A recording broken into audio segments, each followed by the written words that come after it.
আমি 60 বছর বয়সী এক বৃদ্ধাকে বিয়ে করেছিলাম, যদিও তার পুরো পরিবার নিষেধ করেছিল।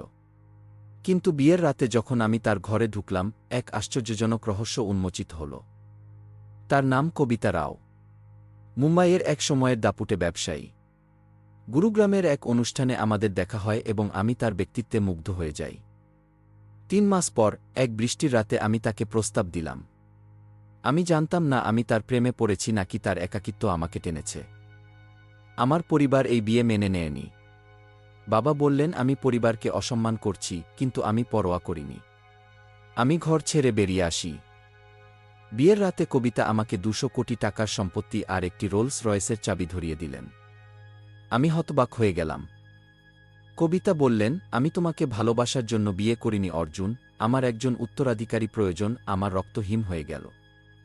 তিনি থামলেন এবং বললেন, তবে একটি শর্ত আছে। কি সেই শর্ত? জানতে সাথেই থাকুন। চলবে।